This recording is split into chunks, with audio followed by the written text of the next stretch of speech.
अस्सलाम वालेकुम स्टूडेंट्स। आज के इस वीडियो लेक्चर में हम डिस्कशन करने जा रहे हैं क्लास 9 बायोलॉजी के PK textbook board Peshawar के एक next topic disorders of gut, यानी गट से रिलेटेड बीमारियां कौन कौन सी हैं, आंत से रिलेटेड कौन कौन सी बीमारियां हैं, तो वो हम देखेंगे।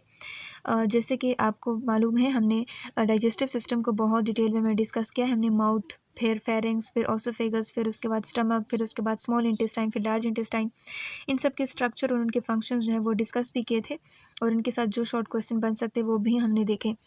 सो आज हम देखेंगे डिसऑर्डर्स ऑफ गट। हमने कहा था कि जो फूड होता है वो जो स्मॉल इंटेस्टाइन है उसके अंदर अच्छे से एब्जॉर्ब हो जाता है। जो चीज़ें अनडाइजेस्टेड रह जाती हैं, जो चीज़ें एब्जॉर्ब नहीं हो पाती, उसको भेजा जाता है लार्ज इंटेस्टाइन की तरफ, और फिर लार्ज इंटेस्टाइन में वहाँ पे वाटर, कुछ वाइटामिन और मिनरल्स जो होते हैं वो जज़ब हो जाते हैं, और रिमेनिंग जो भी चीज़ें होती हैं उसको स्टूल की सूरत में, उसको फीसिस की सूरत में बॉडी से बाहर निकाला जाता है। तो यहाँ पे एक कंडीशन अराइज होती है जिसको हम कॉन्स्टिपेशन कहते हैं। कॉन्स्टिपेशन को आम अल्फाज में हम कब्ज़ भी कहते हैं। तो ये वो कंडीशन होती है डाइजेस्टिव सिस्टम के अंदर, ये वो बीमारी होती है कि जिसके अंदर किसी भी कोई भी ह्यूमन क्या करता है, एक रेगुलर इंटरवल के साथ, एक बाकायदगी के साथ ये जो फीसिस हैं वो नहीं एलिमिनेट कर पाता बॉडी से।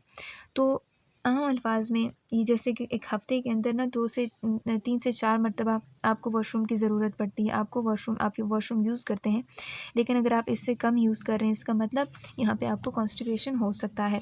अब यहाँ पर इनकी कुछ सिम्टम्स बताई गई हैं। कहते हैं symptoms of constipation are passing hard and dry stool, यानी जो स्टूल है, जो वेस्ट सब्सटेंसेस है, जो अनडाइजेस्टेड सब्सटेंसेस जिसको अभी हमने बाहर निकालने हैं बॉडी से, तो वो बहुत ज़्यादा हार्ड हो जाता है, ड्राई हो जाता है।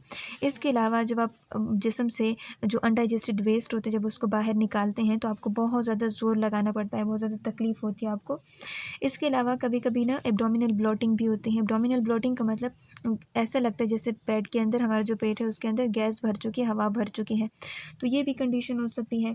इसके अलावा पेट के अंदर दर्द भी मतलब आपको एक्सपीरियंस कर सकते हैं। हर एक बंदे के अंदर डिफरेंट तरह की उनके एक्सपीरियंस होते हैं, लेकिन कभी कभी पेट में इसके साथ दर्द भी होता है।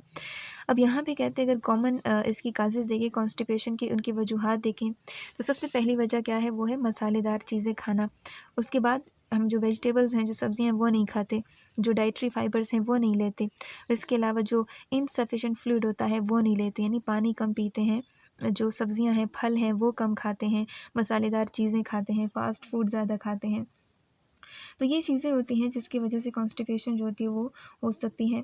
इसके अलावा हमारे जो ज़िंदगी का जो रहन-सहन है वो भी यहाँ पर एक इम्पोर्टेंट रोल जो है वो प्ले कर सकता है।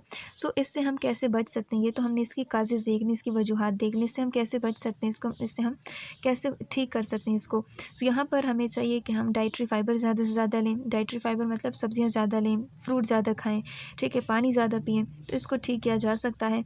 इसके अलावा कुछ मेडिसिन जो होते हैं वो भी डॉक्टर प्रिस्क्राइब करके देते हैं, जिसको लेक्सेटिव्स कहा जाता है। ये मेडिसिन डॉक्टर देते हैं ताकि जो कॉन्स्टिपेशन है उसको ठीक किया जा सके। अब यहाँ पर ये जो कॉन्स्टिपेशन है इसके लिए जो मेडिसिन दी जाती है, इसको ज़्यादा इसका यूज़ डिस्करेज किया जाता है, मतलब इसको ज़्यादा यूज़ अच्छा नहीं समझा जाता। क्यों? क्योंकि जो पेशेंट्स होते हैं वो फिर इसी के आदी बन जाते हैं। तो ये देखा गया है कि ज़्यादातर डॉक्टर जो होते हैं वो आपसे कहते हैं कि सब्ज़ियाँ ज़्यादा खाएँ, पानी ज़्यादा पिएँ, फल ज़्यादा खाएँ, जिससे ये जो प्रॉब्लम है वो ठीक हो सकती है। अब नेक्स्ट इन्होंने कहा है कि डायरिया। डायरिया क्या है? ये वो कंडीशन होती है कि जिसके अंदर हमारी बॉडी एक ह्यूमन बॉडी के अंदर जो पानी होता है वो कोलोन के अंदर, जो लार्ज इंटेस्टाइन के एक पार्ट होता है उसके अंदर सही तरीके से एब्जॉर्ब नहीं हो पाता, और यही वो रीज़न होता है कि जो पानी होता है जब वो एब्जॉर्ब नहीं होगा तो बॉडी से अनडाइजेस्टेड वेस्ट के साथ, फीसिस के साथ बाहर निकलता जाएगा। अब इसकी मेन जो रीज़न्स हैं, मेन जो अच्छा सिम्टम्स सबसे पहले देखें, इसकी जो अलामात है वो कौन कौन सी, इसहाल की दस्त की अलामात कौन कौन सी हैं। तो सबसे पहले ये होता है कि बार बार आपको वॉशरूम जाने की ज़रूरत पड़ती है। दूसरा कि जो फेसेस होते हैं उसके साथ बहुत सारा पानी आपकी बॉडी से निकल रहा होता है, ठीक है। पेट में दर्द भी होता है, मतली हो सकती है, यानी वो उल्टियों वाली एक कंडीशन होती है वो हो सकती है, साथ में उल्टियाँ भी हो सकती हैं। तो ये उसकी कुछ अलामात होती हैं। इसके नतीजे में आपको डिहाइड्रेशन भी हो सकती है, मतलब ज़ाहिर है जब बहुत सारा पानी आपके जिस्म से बाहर निकलेगा तो आपको डिहाइड्रेशन भी हो सकती है, आपके जिस्म में पानी की कमी आएगी, जिसकी वजह से जो हमारी बॉडी के जो बाकी फंक्शंस हैं, जो फ्लूइड इनके लिए ज़रूरी है, वो ख़राब हो जाएंगे, वो सही तरीके से परफॉर्म नहीं होंगे। अब ये तो हमने इसकी अलामात देखी और इसकी जो असरात हैं वो देखें। अब यहाँ पर इसके काजेज़ देखें, किस वजह से डायरिया हो सकता है। डायरिया जो है बैक्टीरिया की वजह से हो सकता है, वायरसेस की वजह से हो सकता है, या फिर पैरासिटिक इन्फेक्शन हो सकते हैं। कोलोन वॉल्स के अंदर जो कोलोन है, जो लार्ज इंटेस्टाइन की जो दीवारें हैं, उनके अंदर ये जो इन्फेक्शन ये हो जाता है। तो फिर इसको ठीक किया जा सकता है। येस, इसको ठीक किया जा सकता है, इसको ट्रीट किया जाता है। आमतौर पर ये डॉक्टर आपको कहता है कि ज़्यादा से ज़्यादा पानी पिएँ, उसके अंदर नमक जो है वो डालें, ताकि जो न्यूट्रिएंट्स हैं, जो इलेक्ट्रोलाइट्स हैं, जो बॉडी से लॉस हो चुके हैं, जो ज़ाया हो चुके हैं, उसको दोबारा से रिप्लेस किया जा सके। इसके अलावा अगर बैक्टीरियल इन्फेक्शन होती है तो फिर डॉक्टर आपको एंटीबायोटिक लिख के देता है। ये वो मेडिसिन होती है जो बैक्टीरियाज़ के ख़िलाफ़ आमतौर पर यूज़ की जाती हैं, तो ये आपको प्रिस्क्राइब की जाती हैं। और ये भी देखा गया कि जो डायरिया जो है उसको अगर हम प्रिवेंट करना चाहते हैं तो हमें चाहिए कि हम ज़्यादा से ज़्यादा साफ़ पानी पिएँ और अच्छी ग़िज़ा, अच्छी खुराक जो है वो लें, तो हम इससे बच सकते हैं।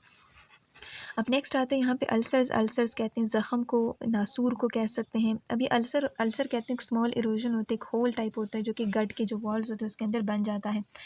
अब गट के वॉल्स, यहाँ पे स्टमक भी आता है, यहाँ पे जो ओसोफेगस है वो भी आ सकता है, यहाँ पे इंटेस्टाइन आ सकता है। तो ये जो गट के वॉल्स हैं, यहाँ पे ओवरऑल एज ए होल एक नाम आपको बताया गया है। तो यही जो क्वेश्चन है ये एमसीक्यू में आ चुका है, एसएसटी 2021 में ये क्वेश्चन भी आ चुका है। तो ये जो अल्सर है ये कहाँ पे अराइज़ होता है, ये जो गट के वॉल्स होते हैं उनके अंदर होल टाइप अराइज़ हो जाता है, और इसकी मुख्तलिफ़ टाइप्स होती हैं। कुछ होती हैं स्टमक के वॉल्स के अंदर, अगर ये अराइज़ हो जाते हैं तो उसको गैस्ट्रिक अल्सर कहा जाता है। अगर वो ड्यूडेनम के अंदर अराइज़ हो जाते हैं तो उसको ड्यूडेनल अल्सर कहा जाता है। ड्यूडेनम जो स्मॉल इंटेस्टाइन का पहला सेक्शन होता है उसको ड्यूडेनम कहते हैं, जो स्टमक से कायम डायरेक्टली आता है ना जिस पार्ट ऑफ इंटेस्टाइन के अंदर, तो उसको हम ड्यूडेनम कहते हैं। ओसोफेगस जो है उसको ओसोफेजियल अल्सर भी कहते हैं, जो ओसोफेगस के अंदर अल्सर जो होते हैं वो अराइज़ हो जाता है। इसकी अलामात कौन-कौन से, सबसे पहले आपको एब्डोमिनल बर्निंग होती है, यानी आपको जलन, आपको जलन का एहसास होता है। दूसरा, आपको दर्द होता है, भूख आपकी ख़त्म हो जाती है। इसके अलावा वेट लॉस होता है, आपका वज़न जो है वो कम होने लगता है। तो ये अल्सर्स की कुछ अलामात होती हैं। अब यहाँ पर इन्होंने कुछ वजूहात आपको बताई गई हैं कि बेसिक वजह जो है ना अल्सर्स की, कि जो गट के जो वॉल्स हैं वो उसकी डिस्ट्रक्शन होती है, वो ख़राब हो जाती है। उसको वो क्या है, वो HCl है, हाइड्रोक्लोरिक एसिड। हाइड्रोक्लोरिक एसिड गट के वॉल्स की डिस्ट्रक्शन करता है। अब यहाँ पे जो सिगरेट स्मोकिंग है वो भी एक मेन रीज़न जो है वो अल्सर फॉर्मेशन के लिए मानी जाती है। लेकिन जो रीसेंट स्टडी हैं वो बताती हैं कि एक बैक्टीरिया होता है जिसको हेलिकोबैक्टर पाइलोरी जो है वो एक बैक्टीरिया है, तो ये इसके लिए रिस्पॉन्सिबल हो सकता है। इसके अलावा जो एक ऐसे मेडिसिन है जैसे एस्पिरिन है, आइब्रोफिन है, तो ये भी इसके लिए रिस्पॉन्सिबल ठहराए जाते हैं। अब ये कहते हैं जो अल्सर्स होते हैं इसको ट्रीट किया जा सकता है अल्कलाइन मेडिसिन के साथ, यानी अल्कलाइन मेडिसिन आमतौर पर हम यूँ कह सकते हैं कि उसमें उसकी तेज़ाबियत बढ़ चुकी है ना, उसकी तेज़ाबियत को काउंटर करने के लिए, उसको न्यूट्रलाइज़ करने के लिए अल्कलाइन मेडिसिन जो होती है वो यूज़ की जाती हैं। इसके अलावा डॉक्टर्स आपको मना करते हैं कि स्पाइसी फूड ना खाएं, मसालेदार खुराक ना लें, और जो तेज़ाबी फूड है, तेज़ाबियत जिसके अंदर ज़्यादा होती हैं वो आप ये ना लें, ठीक है। तो ये अल्सर से आपको, इस वजह से आप बच सकते हैं अगर ये चीज़ें जो है आप यूज़ कर लें, ठीक है। तो सबसे पहले हमने कॉन्स्टिपेशन देखा। हमने कहा कि जो कॉन्स्टिपेशन है ये ड्राई और हार्ड स्टूल होता है, हम बॉडी जो होती है वो एब्डोमिनल ब्लोटिंग भी हो सकती है, और इसमें जो फीसेस होती हैं वो रेगुलर इंटरवल के बाद ये हमारी बॉडी से एलिमिनेट नहीं हो पाती।